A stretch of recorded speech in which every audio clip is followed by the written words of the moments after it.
안녕하세요. 영상특강 17번째 시간, 사랑과 기쁨을 허락하시고 기다려주시는 하나님에 관해서 말씀을 나누고자 합니다. 4월 2일에 주님이 주신 말씀입니다. 너의 마음에 풍파가 많았구나. 내 마음에 연단이라. 너를 더욱 견고히 하기 위해 허락한 것이다. 천국 가는 길이 편하고 쉽고 안락하고 그러면 참 좋은데 그 과정이 순탄하지 않습니다. 그래서 존 버년도 철로 역정, 하늘나라 가는 길에 힘들고 험한 과정이다 이렇게 표현했죠. 그런데 이 연단의 모습이 물론 환경을 통해서 사람이나 어떤 또 사건을 통해서 많이 이렇게 하지만 그거는 하나의 표면적인 모습이고요. 진정한 연단의 내용은 바로 마음을 연단하는 겁니다. 그래서 제일 아래쪽에 보면 도가니는 은을, 풀무는 금을 연단하거니와 여호와는 마음을 연단하시느니라 그랬어요. 그래서 여러 가지 재련, 연단할 때, 단련할 때 거기에 맞는 그 도구들, 통로들이 있는데 여호와께서는 마음을 연단하신다는 거예요. 마음. 내 마음 중심을 아시는 하나님께서 하나님 중심적인 마음으로 온전해지도록 더 정금과 같이 단단해지도록 조금 더 요동함이 없도록 하시기 위해서 마음을 연단하신다는 겁니다. 이것을 더욱 견고히 하기 위해서 여러 가지 환난 풍파 그런 걸 통해서 하나님이 마음을 단련하셨다는 겁니다. 흔들리지 않고 잘 견뎠다. 내가 너를 지키고 있으니 안심하여라. 우리는 눈에 보이지 않는 하나님을 눈에 보이는 것처럼 자꾸만 신뢰하고 의지하고 그분에게 우리의 연약함을 고백하고 한 걸음 더 가까이 나가야 됩니다. 주님께서는 약속하셨습니다. 내가 너와 세상 끝날까지 항상 함께 하겠다.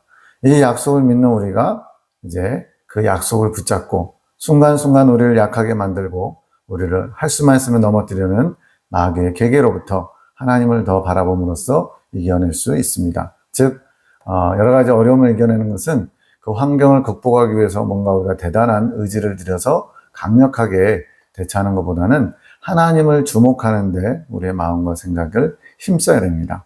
하나님을 주목하면 모든 것이 금방 해결될 수 있어요. 그런데 우리가 주님을 주목하지 못하기 때문에 환경을 보고 나 자신의 연약함을 보기 때문에 자꾸만 흔들리고 요동하는 것입니다. 그래서 그 연단을 시작하게 하신 분도 여기서는 허락하셨다고 그랬죠. 시작하신 분도 하나님이시고 그 연단 과정 가운데 이끌어 가실 분도 하나님이시고 그 연단을 끝내는 것도 하나님이시라는 것을 우리가 늘 잊지 말아야 됩니다. 그래서 영적 성장에서도 바로 군대가 추격해오고 앞에는 홍해가 가로막을 때도 그때도 모든 것을 하나님이 하셨어요. 그리고 아말렉 군대와 싸울 때도 모세의 손이 올라가면 이기고 내려가면 지고 그러다 아론과 훌의 협력 보조로서 이제는 끝까지 손을 들므로써 성령이신 모세께서 모든 것을 승리케 하셨습니다. 그러면 우리는 연단 가운데 있을 때 환경이나 자신을 보지 말고 나를 훈련하고 계시는 나에게 목적이 있으신 연단이라는 걸 기억하면서 잘 견뎌야 됩니다. 그 연단을 통해 너의 불순물들이 떨어져 나갑니다. 여기서 불순물이 뭘까요? 우리 안에 천국에 가져갈 수 없는 것들 또 주님께 합당치 않은 불순물들이 있습니다. 대표적인 게 죄성과 정욕과 결점으로 인한 내 안에 흠들이에요. 점들이에요. 이런 것들을 온전히 다 떨어야만 그래야만 온전하고 순전한 하나님 나라에 들어갈 수 있는 기본을 갖추게 되는 겁니다. 근데 이것이 쉽진 않아요. 왜? 오랫동안 내 몸의 일부처럼 붙어있던 것들이고 심지어는 죄성은 우리의 영에 결합돼 있었고 또 정욕도 우리의 본성이고 결점은 또 이 정도야 뭐 하면서 쉽게 여길 수 있는 부분이기 때문에 느긋한 사람과 급한 사람이 만나면 누가 손해봐요? 당연히 급한 사람이 손해보겠죠. 이 사람은 조급한데 이 사람은 너무 느긋해요. 그래서 그런 부분들을 죄로 여기지 않다 보니까 물론 결정은 죄가 아닙니다. 그러나 그런 부분들을 가지고는 하나님께 영광 또 이웃의 덕을 실천할 수 없기 때문에 하나님은 다루신다는 거예요. 이러한 불순물들이 떨어져 나가기 위해서 환난, 풍파 여러 가지 내가 원하지 않는 뜻하지 않은 것들이 벌어지는데 그걸 통해서 우리의 마음이 연단을 받는다는 겁니다. 더 깨끗하고 정결하게 만들기 위한 작업. 그래서 우리가 환난 중에 여러 가지 시험을 만났을 때 온전히 기쁘게 여길 수 있는 것은 분명한 목적, 하나님께서 우리를 사랑하셔서 천국 백성답게 또 하나님의 자녀답게 깨끗하고 정결하게 만들고자 하는 목적이 있다는 것을 믿기 때문에 우리는 기뻐할 수 있는 겁니다. 다음에는 또 이와 같이 여러 가지 어려움이 있을 때 내 뜻을 미리 알고 더욱 기쁨으로 받아라. 그러니까 모든 것을 다 알고 있다면 얼마나 좋아요. 그러나 해피엔딩이라는 것을 우리가 머리로는 알지만 그것을 온전히 내 것으로 받아들이고 그것을 온전히 실천하지 못하는데 우리의 연약함이 있습니다. 아브라함을 이끄셨던 하나님, 요셉을 이끄셨던 하나님, 그들의 삶을 보면 처음부터 모든 걸 플랜을 다 보여주고 계획을 다 보여주고 했으면 그 순간순간 마음고생이 덜했을 거예요. 그러나 그렇게 되면 어떤 일이 벌어지죠? 하나님께서 결과적으로 내가 너를 복되게 한다. 내가 너를 사랑해서 이렇게 할 것이다 라는 걸 다 보여주게 되면 그만큼 여러 가지 마음의 고생이 적기 때문에 내 안에 있는 불순물들, 우리가 찌든 때를 닦아내려면 어떻게 돼요? 그 찌든 때에 합당한 강력하게 거의 철수세미 같은 걸 써가지고 벗겨야만 벗겨지듯이 또 강력한 세제를 사용해야 되듯이 우리의 불순물들을 떨어져나오려면 더 강력하게 해야 돼요. 그러다 보니까 하나님이 다 하신다는 것을 결과적으로 안다면 마지막에는 이런 결과다라는 것을 안다면은 마음고생이 심하지 않고 그러다 보면 좀 목적한 바, 즉 불순물들을 제거하는 게 약할 수밖에 없죠. 그래서 하나님은 약간 감춰놓으시고 그렇지만 믿음으로 신실하신 하나님을 의지하는 사람들에게 당신의 신실하심을 나타내신다는 거예요. 내가 깨끗해져야 나의 소리들을 더욱 풍성히 들을 수 있다. 그냥 하나님께서 주신 음성 받아 적는 무슨 받아쓰기 하는 그런 게 아니고요. 내 영혼이 깨끗해져야 정결해져야 하나님의 말씀들을 더 풍성하게 또 정확하게 들을 수 있다는 겁니다.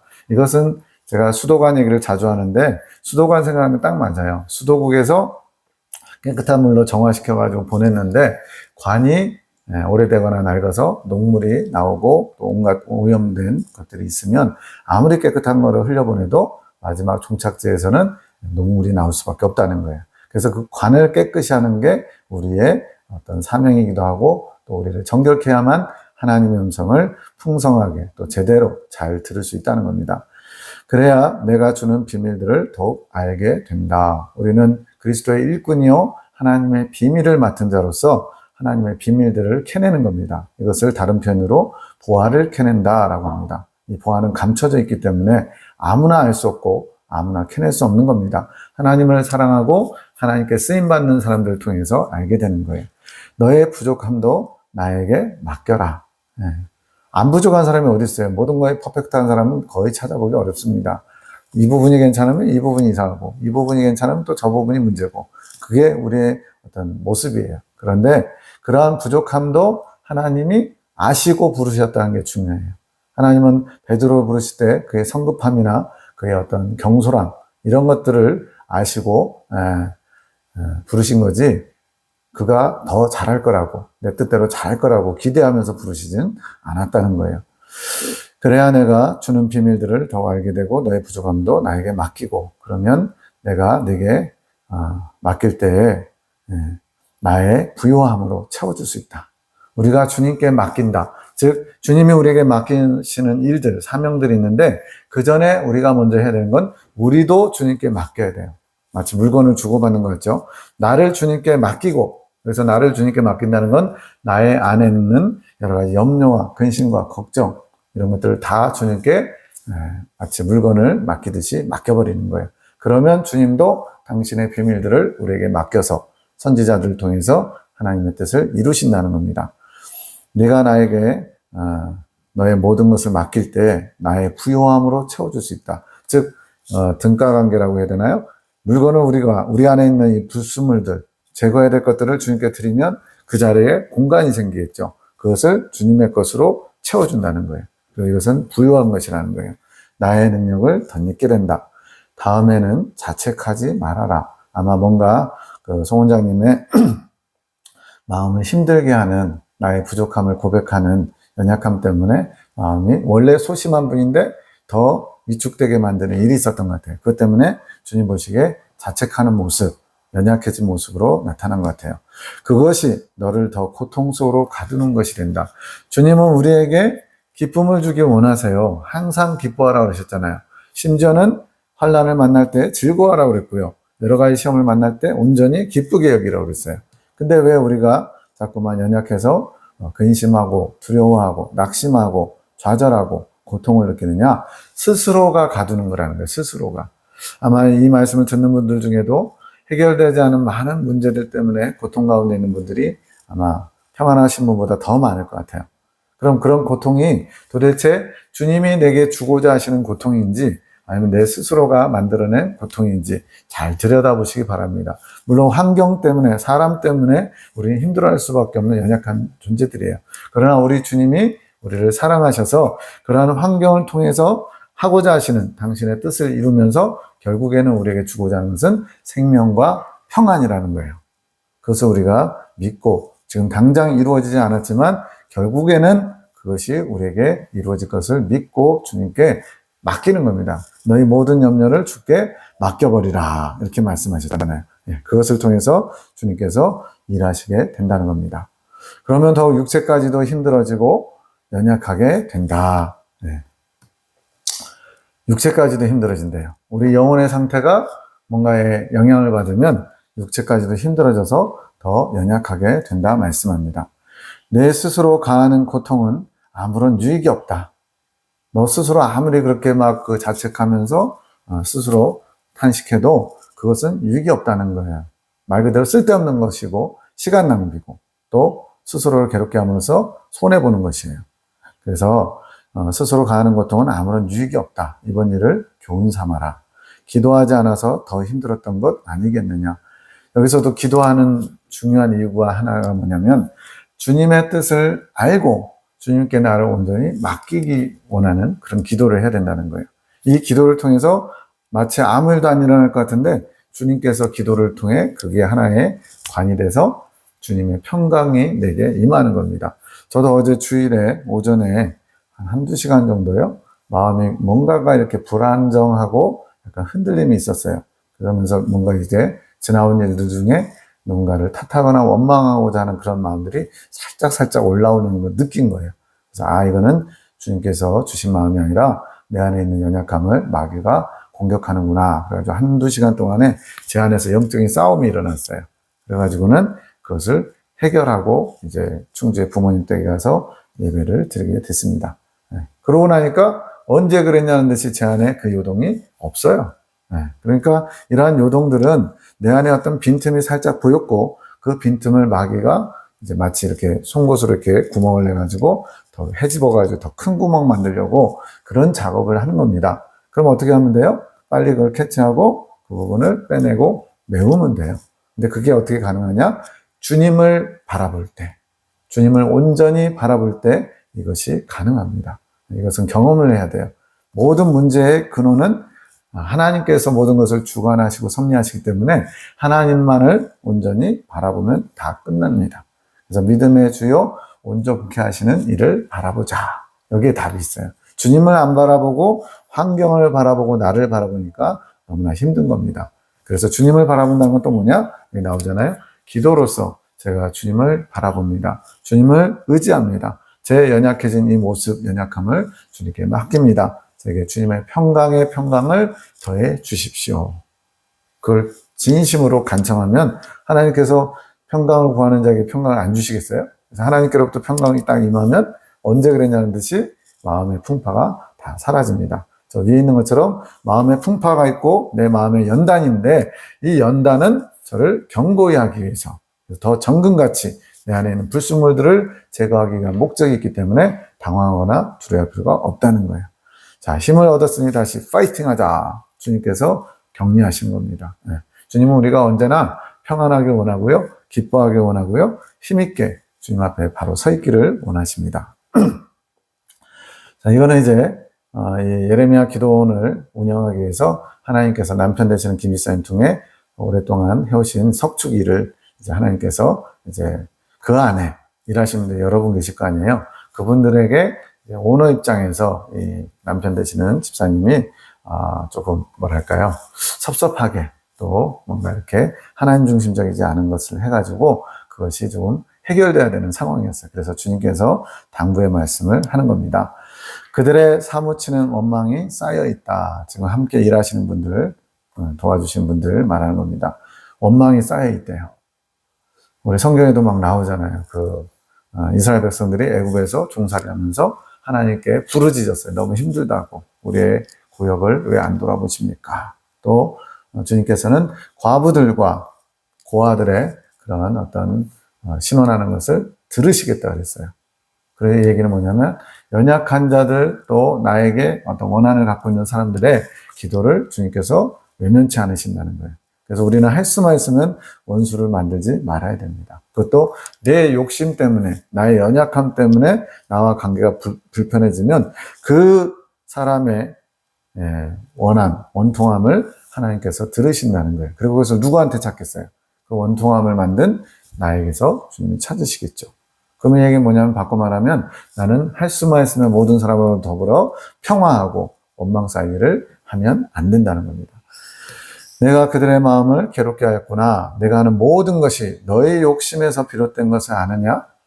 그러니까 나름대로 이제 열심히 하는 건 좋고 또 열심히 돈 벌길 원하는 그것도 좋은데 그게 욕심에서 비롯돼서 다른 사람의 마음까지 상처를 주거나 괴로움을 줘가면서 원망까지 쌓으면서 했다는 거예요. 불신자들은 그냥 자기의 목적을 위해서 그냥 막 달려도 돼요. 불도저처럼 달려도 뭐 본인 스스로가 꺼리게 하지 않으니까 상관없지만 우리는 이 모든 것을 보고 계시는 하나님이 계세요.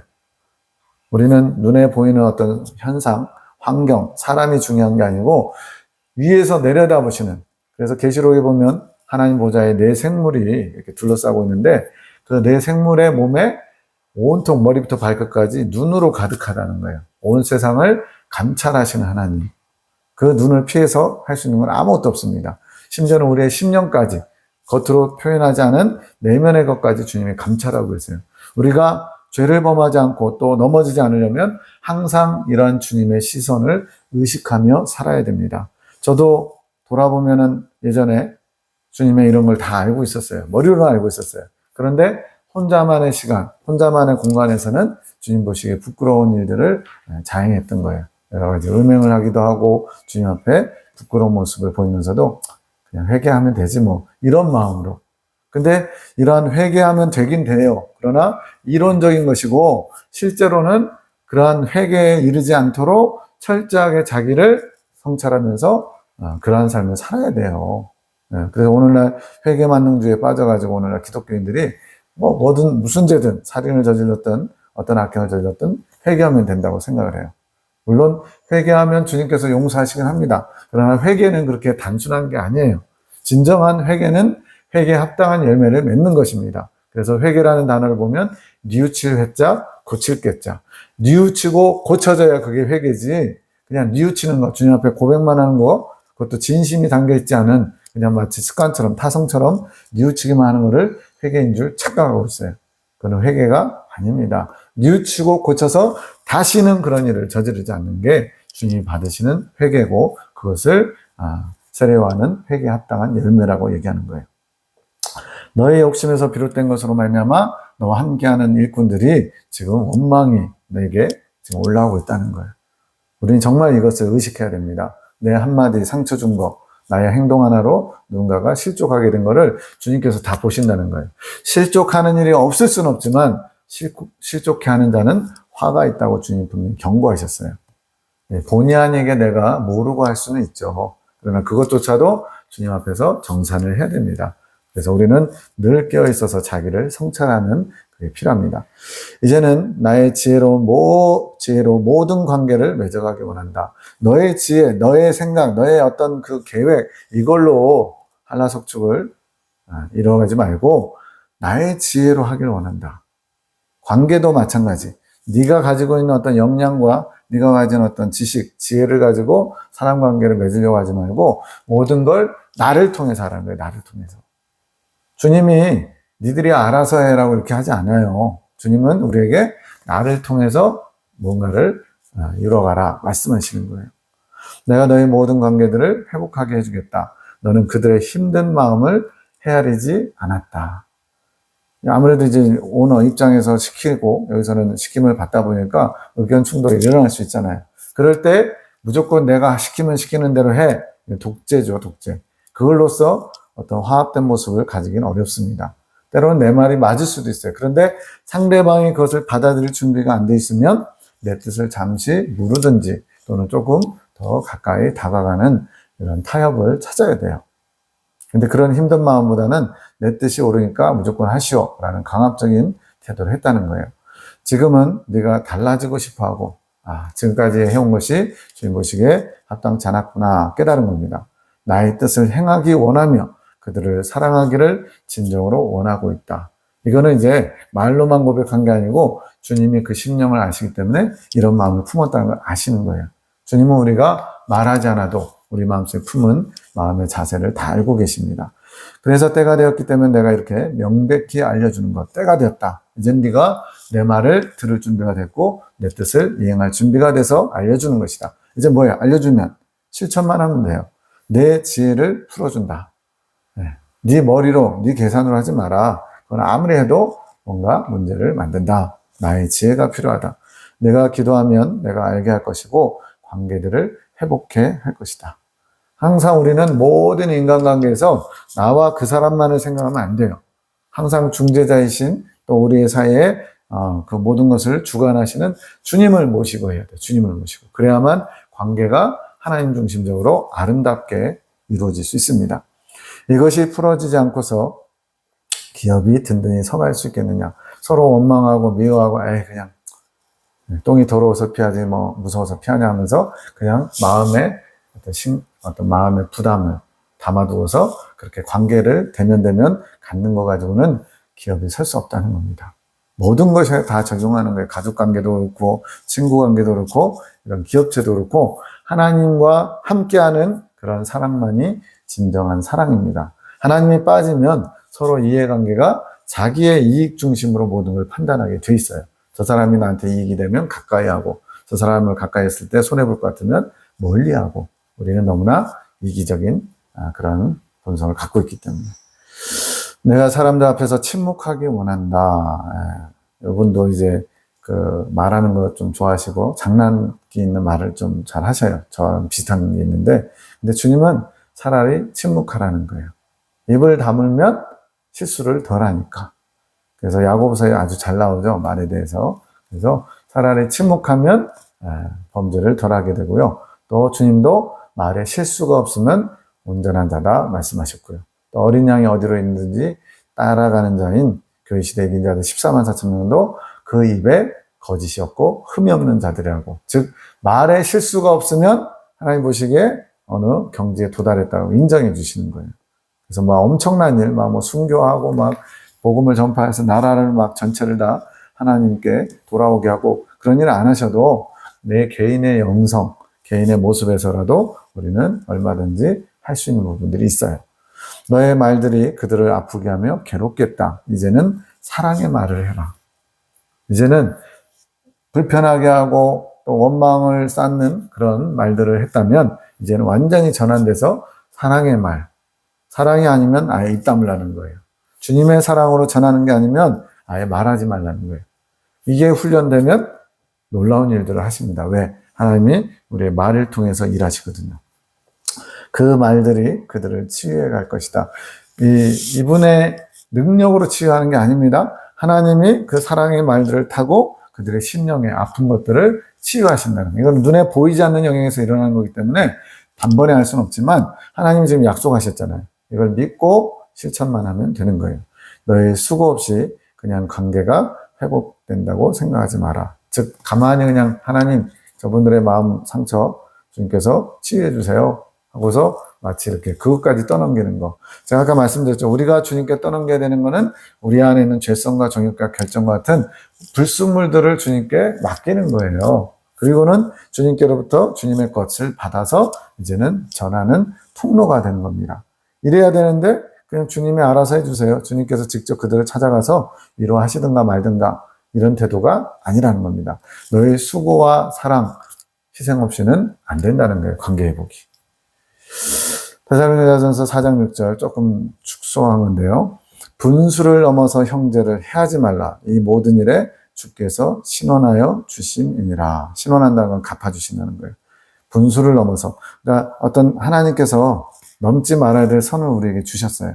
근데 그걸 넘어서서 다른 사람을 해하거나 불편하게 하거나 원망하게 만들면 그 모든 것을 주님께서 행한 대로 갚아주시는 거예요. 그게 심판의 원리입니다. 우리는 늘 우리의 행동, 우리의 말하는 것, 이 하나의 선악간에 심판하시는 주님을 의식하며 살아야 됩니다. 4월 4일에 주신 말씀, 너의 죄를 십자가에 못 박고 무덤에 가두는 것에 끝나면 안 된다. 이제 중요한 말씀 하시는 거예요. 기독교의 진리의 핵심이 뭐냐면 예수님의 십자가 죽으심과 부활입니다. 근데 이제 많은 사람들이 죄 문제를 해결하는 십자가에는 많이 집중을 해요. 주목을 해요. 그래서 십자가를 사랑하고 또 십자가의 주님을 바라보고 그래야만 우리의 죄가 저 십자가에 지금 예수님과 함께 못 박힘으로 해결됐다는 걸 받아들이죠. 근데 이거는 말 그대로 수동적인 거예요. 수동적. 여기서 수동적이라는 거는 그냥 죄 문제가 해결되는 선에서 멈춘 거예요. 근데 주님은 믿음으로 나와 함께 부활의 자리까지 나아가야 된다는 거예요. 내가 그리스도와 함께 십자가에 못 박혔나니 그런지 이제는 내가 사는 것이 아니요 내 안에 예수께서 사신 것이라. 이제 내가 육체 가운데 사는 것은 나를 사랑하사 나를 위하여 자기 몸을 버리신 하나님의 아들 믿는 믿음 안에서 사는 것이다. 자, 십자가에 죽었어요. 그럼 우리의 죄가 그 안에서 다 해결돼요. 그런데 여기서 끝나는 게 아니고 다시 부활의 자리까지 주님과 함께 나아가야 된다는 거예요. 이 부활의 의미가 뭐냐? 바로 이 부활을 통해서 우리는 하나님의 것으로 새롭게 거듭나는 거예요. 십자가에서 죽는 거는 옛사람이 죽는 겁니다. 내 안에 있는 천국에 갈 수 없는 모든 더럽고 악한 것들이 또 나의 죄된 것들이 다 해결되는 거예요. 십자가에서는. 근데 해결로 끝나면 안 되죠. 자, 우리는 천국을 가든지 지옥을 가든지 둘 중에 하나를 해야 돼요. 죽으면.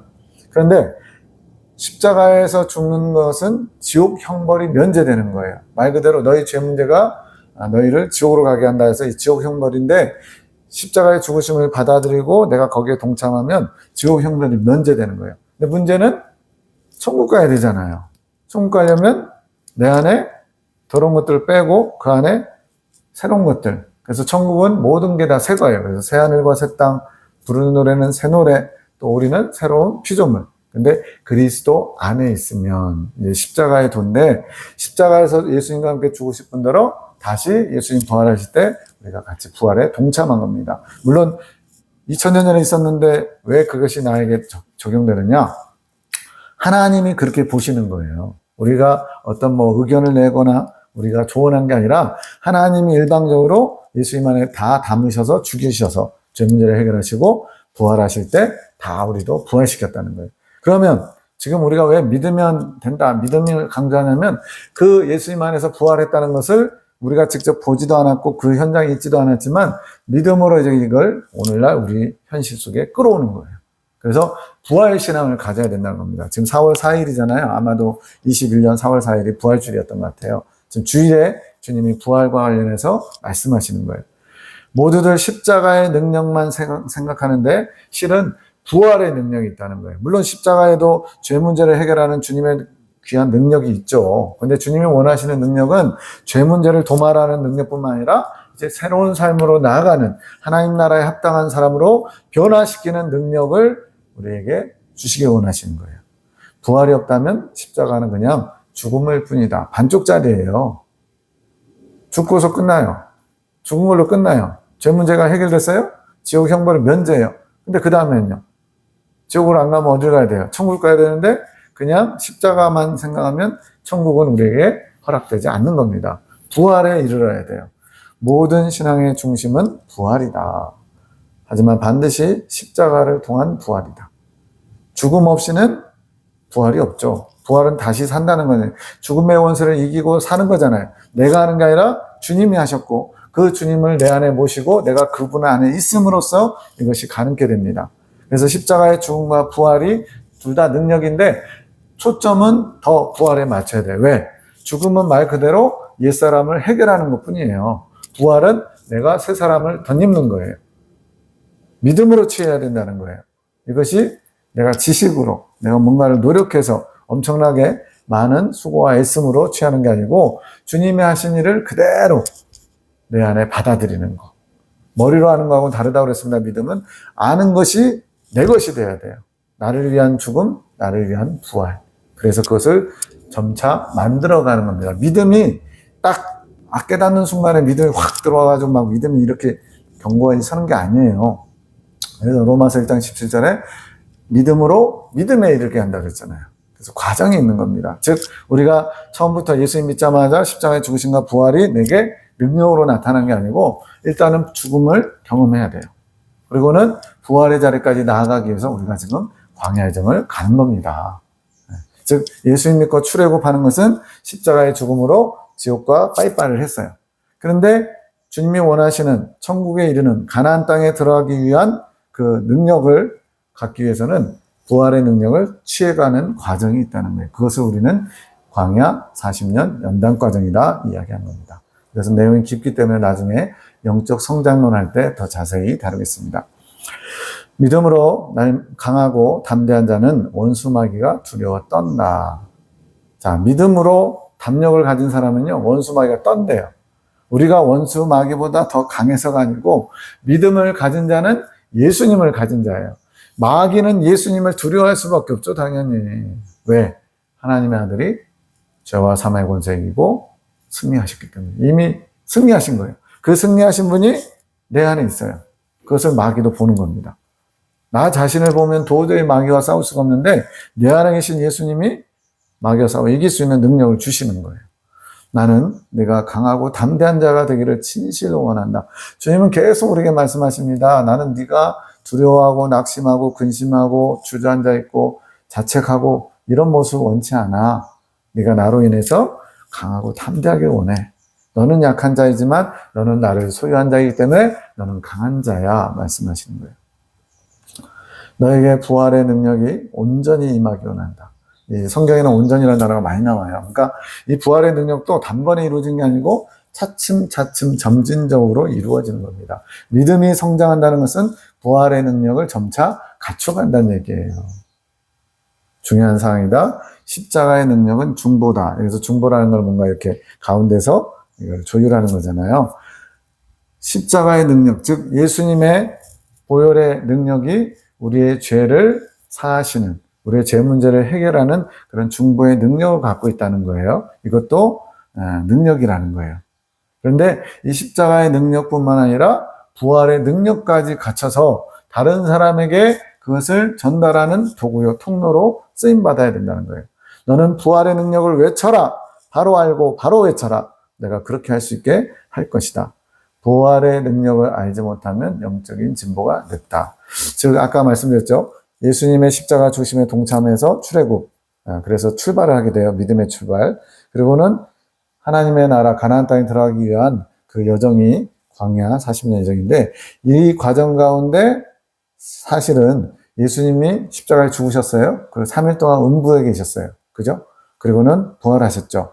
부활에 이르기 전에 3일 동안 음부에 계신 것처럼 우리도 마찬가지 이 음부의 과정이 필요한 겁니다. 이건 나중에 연계론에서 아주 중요하게 다룰 부분이에요. 왜 천국과 지옥 외에 심판대가 있는 또 다른 중간 영역이 있는지를 알 수 있는 아주 중요한 자료입니다. 자, 죽으심에 동참해서 함께 죽어서 죄 문제, 지옥 형벌이 면제됐어요. 이제는 천국을 상징하는 가나안에 가야 되는데 그 과정이 있다는 거예요. 40년 과정이. 그 과정이 예수님이 음부 속에 3일 동안 계셨던 거. 그걸 이제 베드로서에서는 뭐라고 그래요? 3장 18절이나 19절 그리고 4장 6, 7절에는 예수님이 그 죽으시고 음부에 계실 때 노아 시대에 불순종하던 사람들에게 복음을 한번 다시 전파하신다는 거예요. 예수님의 복음을 듣지 못한 자들에게 복음을 전해줘서 그들이 예수님을 영접할 수 있도록. 이게 기독교의 최대, 개신교의 최대 난해 구절입니다. 왜? 우리 개신교는 천국과 지옥만을 얘기하니까. 그런데 분명히 엄연히 성경에는 심판대가 있는 영역이 있다는 거예요. 여기서 심판대가 있는 영역을 왜 우리가 쉽게 생각하냐면 말 그대로 판결을 내리는 장소라고 생각하는 거예요. 너 예수 믿어서 천국, 너 예수 안 믿어서 지옥, 이런 마치 어떤 판결의 장소처럼만 생각하는데 실제로는 이 심판대에서 뭘 하시냐면 성경에 나오잖아요. 행한 대로 갚으신다 그랬어요. 그러면 천국, 지옥, 거기서 그 행한 대로가 예수님 믿었냐 안 믿었냐 딱 이거 하나가 아니라 예수님 믿었지만 여전히 우리가 죄 가운데 있는 모습이 많잖아요. 그래서 남을 아프게 한 거, 아까도 나오잖아요. 원망이 사무쳤다. 그들의 원망을 내가 듣고 신원해 준다. 분수를 넘어서 형제를 하지 말라. 주께서 신원하신다는 거예요. 이거 어디서 해결할 거예요? 그것이 바로 그 심판대에서 이루어지는 겁니다. 그래서 이 심판대의 영역이 바로 뭐냐면 부활에 이르기 위해서 3일 동안 예수님이 문부에 계신 것처럼 우리가 광야의 정을 통해서 부활의 능력을 취해가는 거예요. 처음부터 강한 부활의 능력을 가진 게 아니고 조금씩 처음에는 아주 미약하죠. 근데 나중에 점점 부활의 능력을 갖추게 되면서 나중에는 강력해지는 거예요. 그런데 우리 자신은 그렇게 연약한 데서 출발해서 마치 아이가 청년, 아비 단계 되는 것처럼 성장하지만 아이 단계에서부터 우리는 누구를 이제 소유하게 돼요? 예수님. 물론 본격적으로 태어나는 건 이제 청년 단계에서 본격적으로 소유하지만 이미 예수님은 우리에게 주신 거예요. 그러면 나는 연약한데 부활을 이미 약속하시고 또 부활을 향해 나가시는 예수님과 동행하게 되면 어떻게 돼요? 나는 강한 사람이 되는 거예요. 그래서 부활의 능력을 알고 그것을 이루기 위해서 강하고 담대한 믿음을 가지면 영적 진보가 빠르다는 겁니다. 네, 좀 많이 어렵죠? 이 부분은 나중에 또 다룰 일이 있을 겁니다. 4월 9일 기도의 결과물이 눈에 보이지 않고 뜻한 대로 흘러가지 않을 때 이건 이제 송 원장님뿐만 아니라 우리 모두에게 해당하는 거예요. 앞에서 낙심하는 일이 있어서 자책하는 일도 있고 뜻대로 되지 않는 거예요. 하나님이 뭔가 이렇게 말씀하셨는데 결과적으로 보니까 안 이루어진 것 같고 그러니까 주변 사람들이 그 하나님께 받은 거 맞아? 이런 식으로 의심하고 약간 공격도 하고 그러다 보니까 마음이 소심해지고 약해지고 그래서 기도의 결과물이 눈에 보이지 않고 또 내가 이렇게 될 거다라고 생각했는데 안 될 때 그 낙심한 상황에서 주님께 나아갈 때 이런 기도를 올려야 된다는 거예요. 이 기도를 저희 모두의 기도로 삼기 원합니다. 모범적인 기도가 이런 거예요. 주님, 연약한 저를 믿음으로 다시 일어나도록 힘주심을 감사합니다. 주님이 아닌 어디서 힘을 얻으며 기쁨을 얻을 수 있겠습니까? 힘들고 어려울 때 사람 의지하고 내 경험 의지하고 내가 가진 돈을 의지하고 능력 의지해봐야 안 됩니다. 왜? 하나님은 그런 걸로 해결할 수 있는 문제를 우리에게 연단거리로 주지 않으시거든요. 아까 마음을 단련하신다 그랬잖아요. 풀무는 금을 도가니물 마음을 단련하시기 때문에 우리 마음 가운데 있는 그 연약한 부분을 해결하기 원하시는 거예요. 근데 이것이 내가 가진 어떤 능력이나 환경 가지고 되는 게 아니라 주님께로부터 힘을 얻고 주님께로부터 능력을 얻어야 돼요. 그래서 내가 주님이 아닌 어디서 힘을 얻을 수 있겠습니까? 이렇게 말하는 겁니다. 주님이 주신 새 힘으로 더욱 주님을 바라보며 주님 뜻을 받들어 순종하기 원합니다. 주님을 찬양하기 원합니다. 지금 보시면 주님을 찬양합니다가 아니에요. 주님을 찬양하기 원합니다. 내 스스로는 찬양하려고 하는데 안 된다는 거예요. 그래서 뭘 원해요? 찬양하고 싶습니다. 그럼 찬양할 수 있는 능력은요? 주님이 또 주시는 거예요. 거듭 말씀드립니다. 우리가 할 수 있는 것은 거의 없다고 보시면 돼요. 다 주님께로부터 받아야 됩니다. 그래서 주님을 찬양하고 싶은 마음을 올려두면 주님이 찬양할 수 있도록 새 힘과 새 마음을 부어주시는 거예요. 제 영혼의 깊은 찬양이 주님께 드려지게 하소서. 저의 둔해진 모든 감각들이 깨어나게 하소서. 둔해진 감각들, 영적 오감이라고 전에 말씀드렸습니다. 전에 강의에서. 이런 영적 오감이 열려있고 온전해져야 주님을 더 잘할 수 있고 주님이 하시는 일들을 볼 수 있고 주님이 사용할 수 있어요. 그런데 우리가 근심, 염려, 걱정 또 여러 가지 자책 이런 거에 빠져 있다 보면 감각들이 둔해지는 겁니다. 우리는 이거를 영적으로 잠들었다 표현해요. 잠들기 전에 다시 깨어나는 거지만 모든 감각들을 깨워주십시오. 깨어날지어다 선포합니다. 주를 보고 듣고 느끼는 모든 감각들아 주의 영광을 위해 깨어나며 주를 바랄지어다 선포하는 거예요. 아무 때나 막 선포하는 건 아니고요. 주님이 강하게 선포하기를 원하실 때 이 선포는 우리를 끌어가는 능력입니다. 말씀이 능력이에요. 즐거이 주를 바라자 오직 주님만을 나의 기쁨으로 삼으리라. 주님만을 나의 기쁨으로 삼는다는 건 무슨 의미예요? 다른 그 어떤 거에도 내 마음을 빼앗기지 않겠다는 겁니다. 나의 즐거움이요 주로 인한 기쁨만이 즐거움이라. 주여 약해진 저의 모든 것을 주의 능력으로 강하게 하소서. 주님께만 저의 시선을 고정합니다. 중요한 표현입니다. 주님만 바라보겠습니다. 근데 이것도 내가 안 돼요. 왜? 환경은 자꾸만 주님이 아닌 것들을 보게 만들어요. 그래서 주님께 또 요청하는 겁니다. 주님만 바라볼 수 있게 도와주십시오. 주님을 바라보며 저희 귀를 주님께 또 향하고 저희 정신 모든 것을 주님께 집중시킵니다. 이거는 훈련으로 되는 겁니다. 단번에 되지 않아요. 예수 믿자마자 막 나는 주님만 사랑할 거야 그런다고 예수님만 사랑하게 돼요? 예수님보다 사랑하는 게 훨씬 많습니다. 근데 자꾸만 계속 안 되더라도 자꾸만 마치 그 농구 골대에다가 공을 슛을 쏘는 것처럼 어차피 던져봐야 안 들어갈 거야 라고 마음먹은 사람하고 지금은 안 들어가지만 언젠간 들어갈 거야 하고 슛 쏘는 사람하고는 마음가짐이 다르잖아요. 계속 주님을 집중하고 주목하면 이 문제가 해결될 수 있는 겁니다. 받아주소서. 느헤미야 8장 10절에 느헤미야가 여러 가지로 마음이 좀 위축되는 백성들에게 오늘은 주의 성일이다. 기쁜 날이다. 그러므로 여호와를 기뻐하는 것이 너희의 힘이니라 말씀하는 장면이 있어요. 여호와를 기뻐하는 것이 우리의 힘이래요. 여호와를 기뻐하는 것이 우리의 힘이다. 이것도 묵상해 보면 거기서 부활을 캐낼 수 있습니다. 아니 환경은 지금 기쁜 환경이 아닌데 나를 온통 힘들게 하고 어려운 환경인데 어떻게 기뻐합니까? 환경에 기뻐하라는 게 아니고 환경이 좋을 때 기뻐하는 것은 불신자도 해요. 환경에 상관없이 여호와를 바라보고 집중할 때 주님께로부터 기쁨을 얻는 거예요. 그래서 여호와를 기뻐하는 것이 너의 힘. 다시 한번 이 어려운 환경을 극복하고 이겨낼 수 있는 힘을 얻을 수 있다는 겁니다. 그래서 안 되더라도 주님 제가 기뻐하고 싶습니다. 주님 때문에 다시 일어나고 싶습니다. 요청해야 되는 거예요. 이에 대해서 이제 주님이 화답하십니다. 주님은 그냥 넘어가는 일이 없어요. 화답해 주세요. 나의 종아 내가 받았다. 너의 기도를 받았다. 나는 너희를 강제로 끌어가지 않는다. 주님은 인격적이셔가지고 우리를 인격체로 대화하십니다. 저도 지금은 안 그러지만 예전에 강아지 2마리를 키웠더니 이게 암컷, 수컷 남매거든요. 안 싸우게 하려고 둘을 해놨는데 이 암컷이 더 등치가 크고 힘이 세요.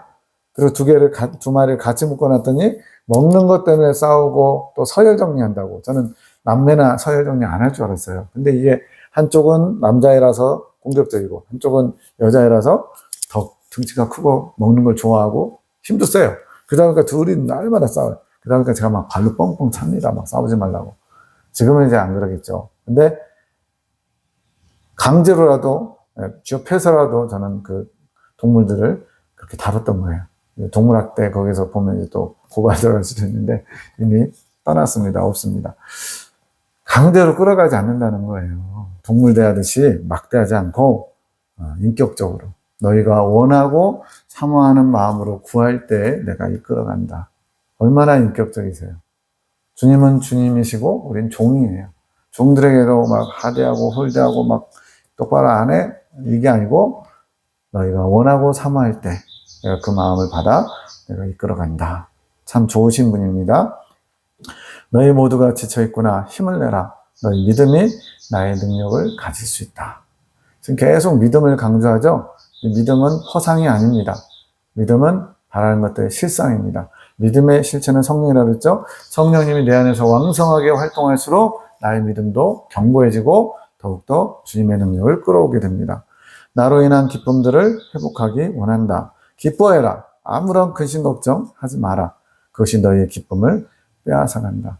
지금 주님은 계속 기쁨으로 채워주시고 나는데 기쁨이 있어야 될 자리에 근심 걱정 염려가 채워져 있는 거예요. 비워야 돼. 그래서 디모데후서 2장 20절 21절에 뭐예요? 큰 집에는 많은 그릇들이 있는데 금이냐 은이냐 나무냐 질그릇이냐. 우리는 재질 보고서 좋은 그릇 나쁜 그릇을 평가하잖아요. 근데 주님은 깨끗이 비워진 그릇이 나의 보배를 담을 수 있기 때문에 귀히 쓰는 그릇이 된다는 거예요. 그러니까 주님이 귀한 거지, 주님의 생명이 귀한 거지, 그릇 자체, 재질이 우리의 어떤 타고난 모습, 또 가진 것, 이게 중요한 게 아니라는 겁니다. 너의 믿음이 나의 능력을 끌어갈 수 있다. 나로 인한 기쁨들을 회복해라, 기뻐해라, 아무런 근심 걱정하지 마라. 그것이 너의 기쁨을 빼앗아간다. 주님이 주셨어도 금세 없어져 버려요. 그래서 주님 때문에 뭐가 이렇게 영적으로 신나고 기뻤어요. 근데 그거를 잘 관리하고 유지해야 되는데 세상 걱정, 근심 염려가 그것이 다시 그 자리를 빼앗는 거예요. 이제는 굳건하여라. 내가 흔들리면 다른 지체들이 어떻게 되겠느냐. 중심을 잡아야 될 사람이 있습니다. 모든 리더가 있어요. 어떤 모임이든지. 가정에 영적 리더가 있습니다. 보통은 이제 남편들이 그렇게 좀 열심히 신앙생활 하는 특별한 분들, 그분들은 보통 장로님 되시더라고요. 그런 분들 빼고는 대부분 다 여자분들이 신앙적인 열심을 가져요. 그분들이 영적 리더입니다.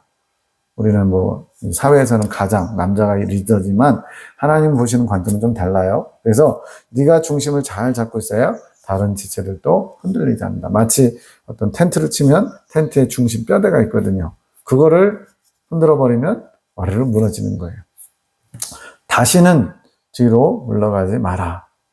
밑에 말씀 있죠. 오직 나의 의인은 믿음으로 말미암아 살리라. 또한 뒤로 물러가면 내 마음이 저를 기뻐하지 아니하리라. 그 다음 말씀인가요? 뒤로 물러가 침륜에 빠지는 것. 이것은 주님의 뜻이 아닌 거예요. 네. 뒤로 물러가는 것을 내가 기뻐하지 않는다. 내가 내 옆에서 잠잠히 기다렸다. 지금 내가 막 요동하고 불안하고 막 하면서 막 이렇게 좀 그래요. 저 같으면 그냥 뒤통수한테 딱 때리고 야 똑바로 해 똑바로 해 이렇게 할 것 같은데 주님은 스스로가 어느 정도 정리할 때까지 옆에서 잠잠히 기다리실 때요. 정말 너무나 멋지고 인격적인 주님이에요.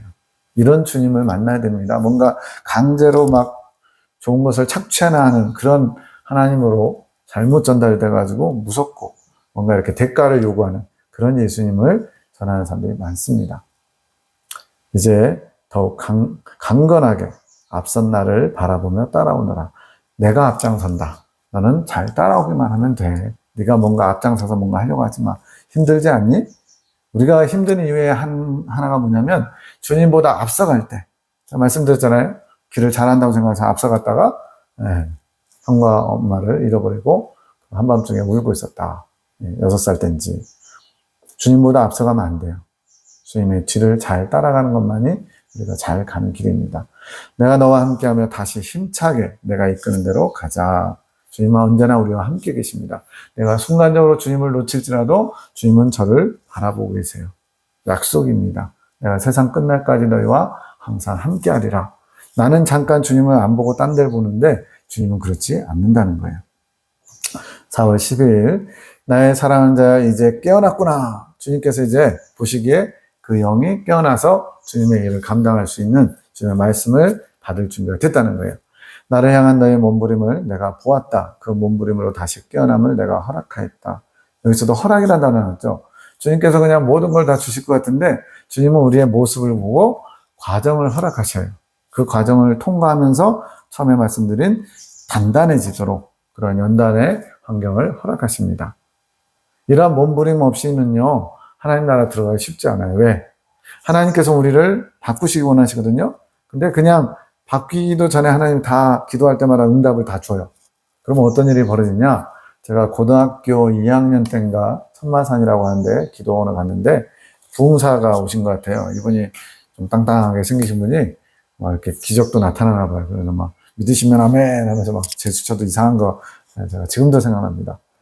말씀하실 때마다 믿으시면 아멘 하는데 뭐 주님께 영광인 건지 무슨 자기만의 어떤 독특한 제스처를 만들었는데 근데 그분이 뭐라 그러냐면 본인이 기도하면 하나님이 다 들어주신대요. 능력이 나타난대요. 근데 제가 듣는 그때 신앙생활 한 지 3, 4년밖에 안 됐는데도 뭘 이상하게 느꼈냐면 마치 주님은 나를 위해 존재하는 것처럼 들렸어요. 내가 주님을 위해서 존재해야 되는데 내가 기도하면 주님은 들어줄 수밖에 없어. 그러니까 벌써 말에 막 주님을 막 거만하게 하는 그런 건 아닌데 내가 주체가 돼 있어요. 주님은 나를 위해 존재하는 분. 내가 주체, 그분은 보조. 자기가 기도하면 다 하나님이 응답하실 수밖에 없대요. 이거는 담대한 모습이 아닙니다. 무례하고요. 주님을 내 필요에 의해서 사용하는 자예요.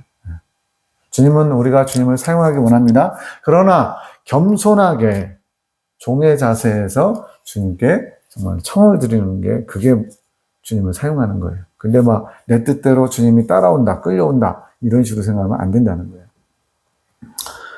슬퍼하지 마라. 너에게 성장의 시간으로 많은 유익이 있었다. 그러니까 이 어떻게 보면 침체되고 뭔가 멈춰 있는 것 같고 뭔가 이렇게 부대끼면서 힘들었던 시간이 사실은 성장의 기간이었다는 거예요. 어떤 신앙의 어떤 단계 중에 한 지점을 지나가는 것 같아요. 모든 것은 다 내게서 주어진 것이다. 뭐가요? 모든 환경. 물론 나의 부족함, 연약함 때문에 생기는 환경도 있습니다. 아까 말씀드린 대로 그 석축을 운영할 때 일하는 분들에게 원망이 쌓이게 하는 거. 이런 거는 내 부족함이죠. 그런데 그로 말미암아 원망하고 부딪히고 갈등이 생겨서 힘들게 되는 것까지도 주님께서 허락하신 범주 안에 있는 거예요. 저는 이걸 섭리라고 얘기합니다. 대표적인 게 이제 요셉의 형들이 요셉을 죽여서 하나님이 주신 꿈을 이루지 못하게 하려고 하는 악한 마음을 품었죠. 그로 말미암아 죽을 뻔하다가 이제 가까스로 애굽의 종으로 팔려갑니다. 근데 이런 형들의 악한 마음까지도 그런 주님의 뜻을 대적하는 그것까지도 사용해서 하나님은 꿈을 이루셨어요. 이게 섭리입니다. 근데 그 당시에는 그게 안 보여요. 요셉이 애굽으로 팔려갈 때 룰루랄라 가지 않았어요. 두려워했을 것 같아요. 애굽 한 번도 안 가본, 아버지를 떠나본 적이 없는데 그 먼 곳으로 종으로 팔려가서 어떻게 되나. 13년 동안 종으로 또 억울하게 죄수살이를 하잖아요. 그 가운데서도 계속 하나님께 주님이 주신 꿈은 도대체 무엇입니까? 하염없이 주님 앞에 아뢰는 거예요. 이 종의 모습으로, 이 죄수의 모습으로 그 꿈이 어떻게 도대체 이루어진단 말입니까? 그러나 환경은 이렇지만 나를 향한 신실하신 주님의 뜻, 그리고 주님이 주신 그 꿈은 반드시 이루어질 것을 제가 믿고 인내하겠습니다. 아마 그랬을 것 같아요. 그것이 결국은 21, 2년 만에 이루어지죠.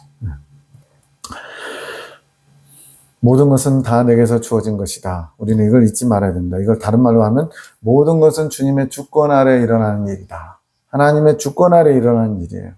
슬프고 힘들고 아프고 고통스러운 일도 다 주님의 주권 아래 일어나요.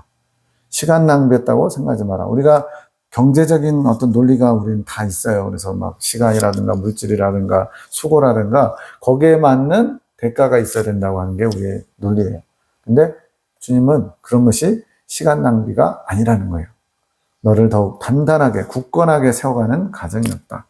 이제는 더욱더 나와 함께하며 나에게 집중해라. 나에게 집중해라. 아까 기도할 때 뭐 했어요? 저희 시선이 주님을 집중합니다. 저희 귀를 주님께 향합니다. 저희 마음과 관심이 주님께로만 가겠습니다. 했잖아요. 주님도 그걸 원하시는 거예요. 모든 것을 새롭게 하며 더욱더 풍성하게 강하게 할 것이다.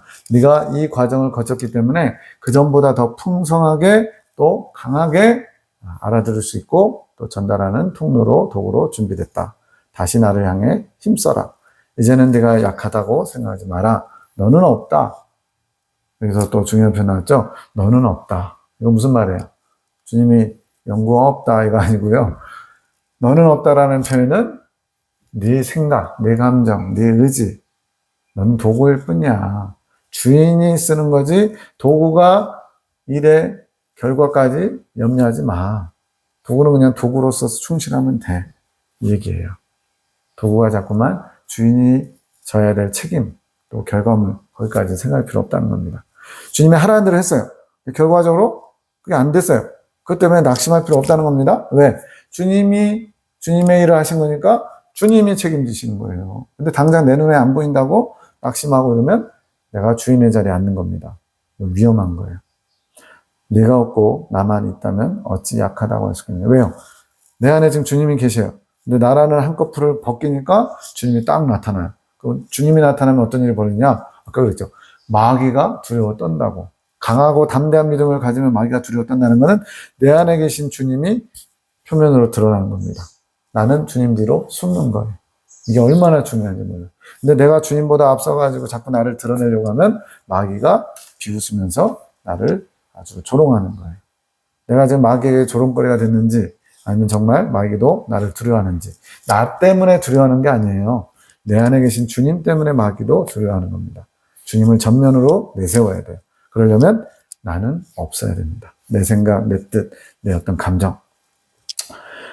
더욱 강한 내가 드러날 수 있도록 너의 감정들에 치우치지 마라. 네가 막 소심해가지고 근심하고 염려하고 두려워하고 사람들의 평가나 사람들의 소리가 마음을 분욕해 한다면 그거는 너의 감정들이 드러남으로써 내가 감춰지는 것이다. 주님이 감춰지면 당연히 또 마귀가 아주 바보로 알겠죠. 이 원리를 잘 알아야 됩니다. 사람을 의지하려고도 하지 말아라. 우리 약해지면 사람을 의지하려고 해요. 누군가의 도움을 받고 싶고 그건 주님의 방법이 아니라는 거예요. 마지막입니다. 나만 바라보고 의지하며 내게 나와라. 이때까지 내 안에서 내가 함께함이 이끄는 대로 잘 오지 않았느냐? 아무것도 두려워하지 말고 나를 가진 기쁨으로 모든 것을 기쁘게 여겨라.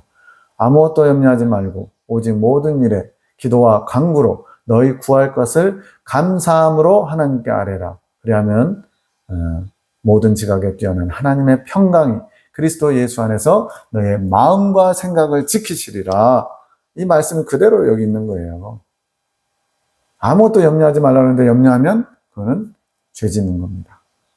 또 그리스도의 평강이 너희 마음과 생각을 지켜주신다고 약속했잖아요. 평강을 잃어버려요. 염려하는 순간 주님의 평강이 점점 밀려납니다. 뭐만 남아요? 온통 근심, 걱정, 염려. 세상 것들만 내 안에 또 남게 돼요. 빨리빨리 이걸 쳐내야 됩니다. 나를 가진 기쁨으로 모든 것을 기쁘게 여겨라. 나를 가진 기쁨. 주님을 정말 소유했다면 기쁨이 있어야 돼요. 근데 우리에게 기쁨이 없다면 주님을 잃어버린 겁니다. 다시 주님을 찾아야 돼요. 나의 사랑하는 자야, 일어나 다시 나와 함께 가자. 네가 조금 주저앉아 있었지만 이것이 시간 낭비한 게 아니고 다시 너를 강건하게, 더 굳건하게 세우기 위한 하나의 훈련이었다. 그래서 밑에 아가서 5장 8절에 너희가 나의 사랑하는 자를 만나거든 내가 사랑함으로 병이 났다고 하려구나. 주님께서 술람미 여인과 솔로몬의 사랑을 통해서 예수님과 우리의 관계를 보여주시고 있어요. 사랑하는 자 때문에 병이 났대. 여기서 사랑하는 자 누구예요? 자신이에요, 자신. 다른 사람이라고 여기는 순간 그거는 나에게 해당하는 말씀이 아니게 돼요. 이 말씀을 내 말씀으로 받아야 됩니다. 나를 사랑하셔서 병이 난 예수님을 기대하고 바라봐야죠. 나를 얼마나 사랑했으면 사랑해서 병이 난대요. 이건 우리는 한자로 뭐라 그래요? 상사병. 주님이 우리를 너무나 사랑하셔서 상사병 걸리셨대요. 우리가 이제 어린 양의 신부이신 14만 4천 명에게 직접적으로 해당하는 말이지만 거듭 말씀드립니다. 14만 4천 명을 향해서 우리는 다 나가고 있어요. 어떤 사람은 열심히 나가고 어떤 사람은 나하고 상관없어라고 포기하는 사람들도 많지만 그러나 궁극적으로는 누구에게나 침노하는, 천국을 침노하는 자, 예수님의 신부가 되기 원하는 자들에게 주신 말씀이에요. 일어나 다시 나와 함께 가자. 너 또한 나의 세미한 음성들을 더 풍성히 듣고 행하게 될 것이다. 내가 낙심에 있고 슬픈 가운데 있을 때 내 마음이 얼마나 아팠겠느냐. 내가 고통스러워할 때 주님도 고통스러워한다는 거예요. 주님, 우리가 아파할 때 주님도 아파한다는 거예요. 이게 함께하는 삶입니다. 부부가 남편은 지금 돈 문제로 걱정하는데 아내는 그건 내 생각, 나하고 상관없어. 내 마음대로 살 거야 하고서 막 흥청망청 써요. 그럼 어떻게 돼요? 파탄 나죠. 같이 아파하고 같이 즐거워하고 이게 부부인 것처럼 주님과 함께하는 삶은 주님과 보조를 맞추는 거예요. 그게 같이 멍에를 매는 겁니다. 어미소가 끌고 갑니다. 송아지는 보조만 맞추면 돼요. 모든 건 다 어미소갑니다. 내가 너를 얼마나 귀중히 여기며 소중히 여기는지 너는 모를 거야. 이제 됐다. 나의 빛을 비추는 통로로 사용하기 위해서 그동안 너를 훈련하였다. 내가 너를 통해 비추는 빛으로 많은 치유의 일들을 하게 될 것이다. 우리는 잊어버리면 안 돼요. 계속 주체는 주님이에요. 주님은 우리를 통해서 일하기 원하십니다. 당신 스스로 혼자 다 하실 수 있지만 주님이 세우신 원칙이 당신을 사랑하는 종들을 통해서 하시겠다는 거예요. 그래서 너를 통해 비추는 빛으로 많은 치유의 일들, 주님이 하시는 겁니다. 본인뿐만 아니고 다른 사람들까지도 고치는 일을. 그래서 나의 양들을 더욱 사랑으로 품을 수 있도록 확장하기 위해 너의 마음의 고통들을 허락했다. 주님께서는 구원하실 또 구제해야 될 많은 양들이 있어요. 근데 그들을 품으려면 내가 확장돼야 돼요. 넓어져야 돼요. 나는 주님을 담을 수 없는 그릇이었는데 주님께서 나를 넓히고 계시는 거예요. 그걸 통해서 나만 주님과 쎄쎄쎄 짝짝꿍이 아니라 다른 사람의 영혼까지 품을 수 있도록. 그래서 그걸 위해서 늘리는데, 마음의 영역을 늘리는데 고통이 왜 없겠어요? 힘들죠. 아프죠. 때로는 근심하죠. 근데 그것이 결국은 주님의 뜻이 이루어지는 것이고 주님의 목적을 이루는 겁니다. 너의 아픔을 내 사랑으로 치유해 줄 것이니 기뻐하여라. 너가 그동안 힘들었니? 아팠니? 나의 사랑으로 치유해 줄게. 나는 온종일 너와 함께 있었단다. 네가 고통스러워해도 나는 옆에서 잠잠히 기다렸다. 주님이 나서실 때가 있고요. 기다리실 때가 있어요. 때로는 주님이 떠나신 것처럼 느껴질 때도 있고 때로는 주님이 버리신 것처럼 원망스러울 수도 있어요. 근데 언제나 주님은 거기 계십니다. 주님은 변하지 않았는데 누가 변한 거예요? 내가 변한 거예요. 내가 주님을 못 느끼고 내가 주님 대신 다른 걸 쳐다본다고. 주님은 언제나 너와 함께 있었다. 온종일 내가 나를 외면하며 눈길을 주지 않은 것이지. 점점점 있잖아요. 저는 여기서 주님의 마음을 느껴요. 내가 나를 외면하면서 눈길을 주지 않은 것이지. 속상한 마음이 느껴져요. 주님은 항상 우리를 바라보고 계시는데 우리는 주님이 아닌 다른 것들을 보려고 합니다. 이러면 안 돼요. 왜? 그동안은 주님이 우리를 짝사랑했을지 몰라도 이제 우리도 주님을 사랑해야 돼요. 다시 연합된 마음으로 함께 가자꾸나. 주님께서 주저앉아 있는 사람을 일으켜 세우고 다독여주는 모습을 느낄 수 있습니다. 오늘 여기까지 하겠습니다. 감사합니다.